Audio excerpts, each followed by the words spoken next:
I slept with my best friend's husband. And it all started on a trip she invited me to. Hannah called me on a Wednesday afternoon, her voice bubbling with excitement. "Are you free this weekend? I just booked this gorgeous villa at Clearwater Beach, Florida. 3 days, 2 nights, blue ocean, golden sunsets, barbecue under the stars. You have to come with me and Luke. And don't you dare say no." Before I could even answer, she sent me a picture.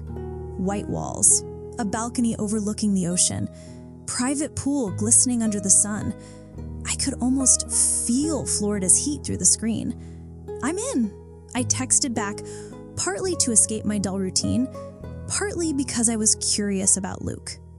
Saturday morning, I landed in Tampa. Hannah was waving from the arrivals area, looking radiant in a white maxi dress.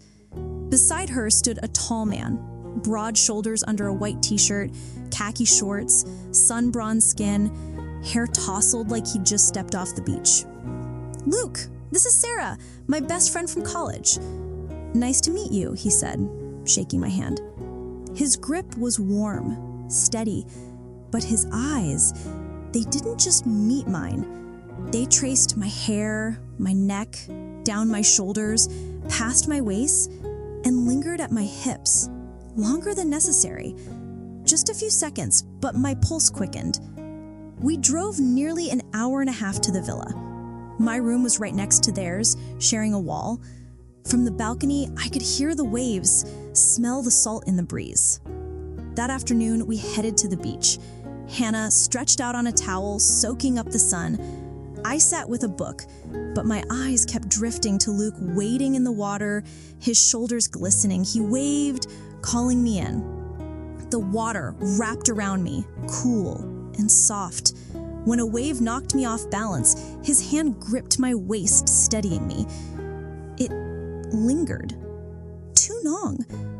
That evening, we went to a seafood place right on the shore. The sunset spread across the water like spilled fire.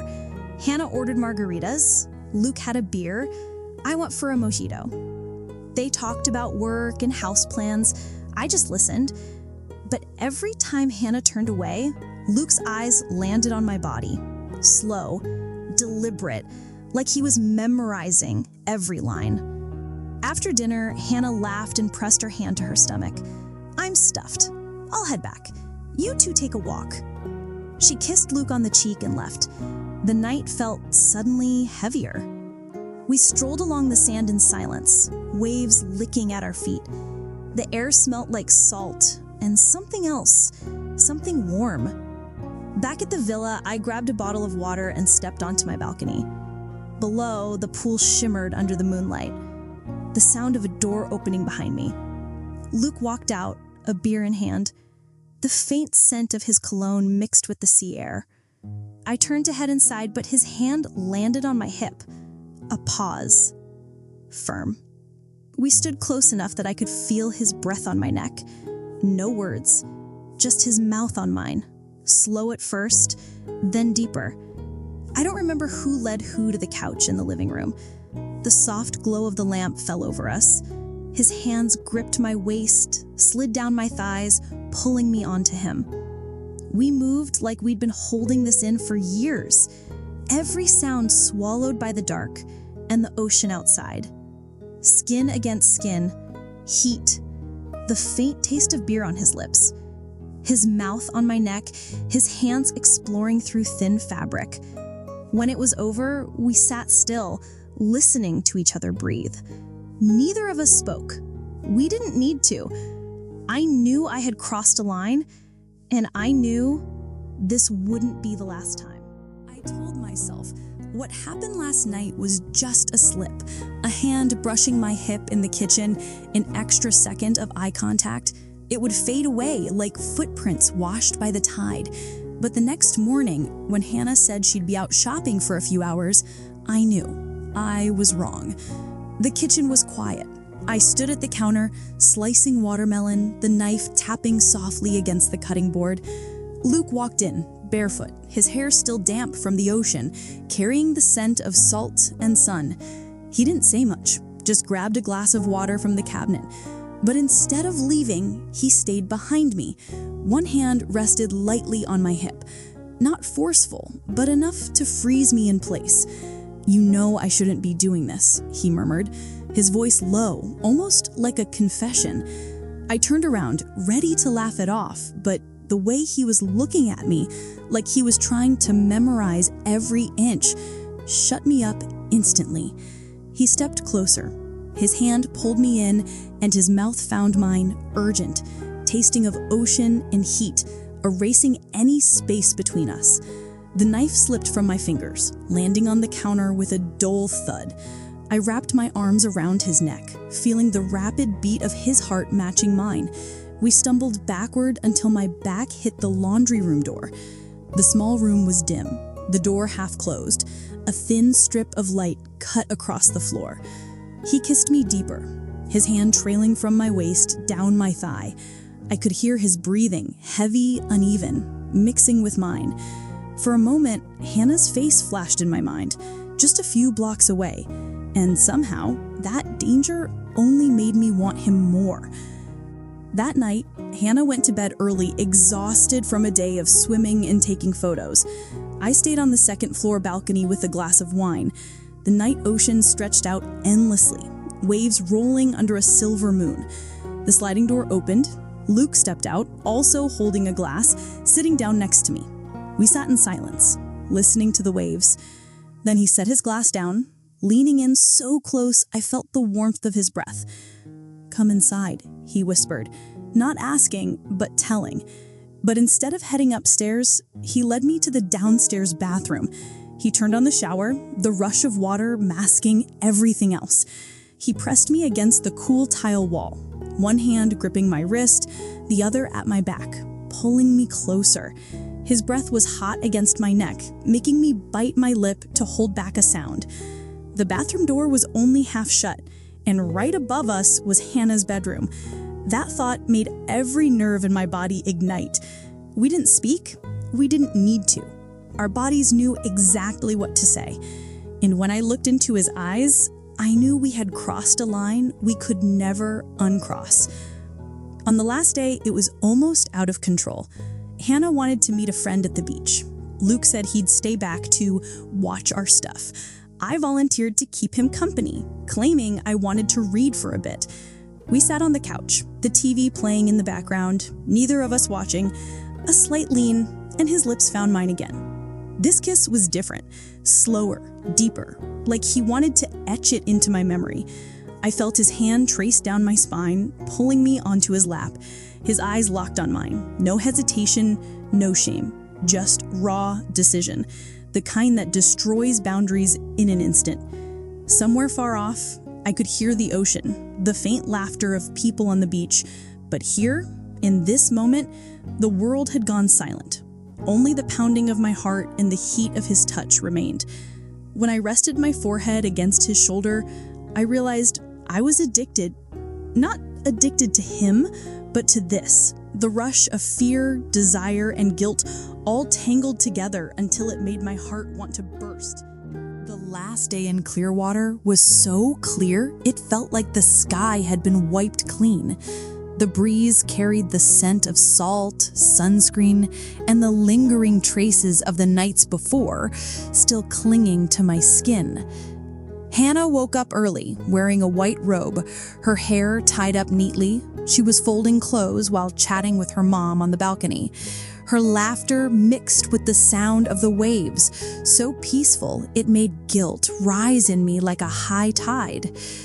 Luke looked at me from across the living room. Not a word, but that look, frustration, desire, and a hint of anger, felt like it was calling my name. I turned away, pretending to fuss with my suitcase. But less than a minute later, when Hannah stepped out onto the balcony, his hand was already on my hip. Hot, firm, commanding, without saying a word. "Come to the room," he whispered. Not his and Hannah's room, mine. The door closed. I leaned against the wall as he moved closer, every step deliberate, as if planned since last night. The kiss wasn't rushed, but deep, So deep, I almost forgot that just a few feet away, Hannah's voice was still echoing. He lifted me onto the bed, his hands gripping as if afraid I'd vanish. The smell of him, sand, ocean breeze, and a trace of last night's sweat wrapped around me. Every time his lips touched my skin, another layer of my reason slipped away. Suddenly, footsteps outside. We froze. The steps slowed, stopping right outside the door.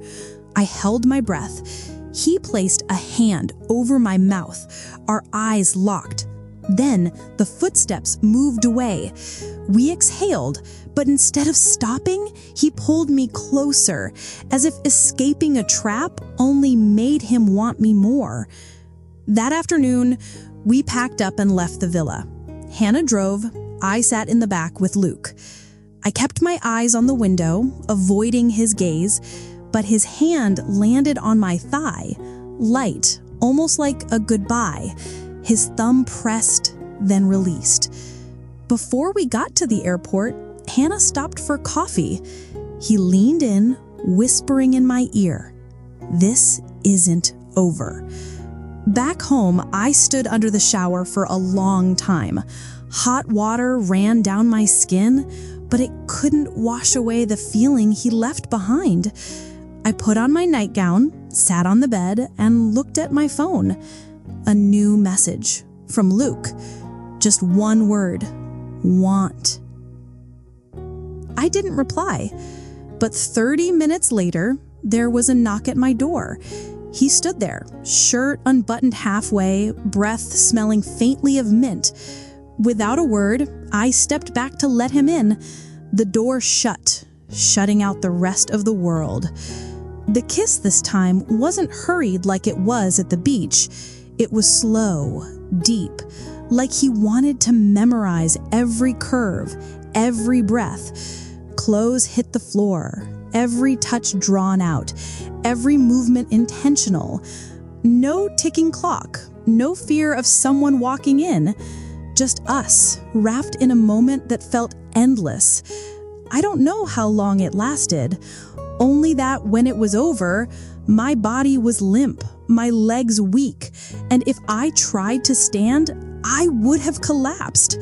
He pulled me close, resting his chin on my hair, the two of us lying there in silence, listening to each other's breaths.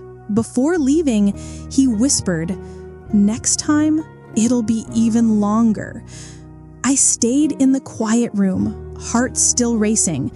I thought I was the one in control, that I made the rules, that I decided when it ended. But after today, knowing I could lose everything and still not stop, I realized I was addicted to the very thing I'd created. And you, have you ever fallen into something you both knew was wrong, but kept going because the forbidden made your heart beat faster? Do you have a secret that, if revealed, would destroy your entire world? Tell me in the comments. No names, no pretty lies, just the truth.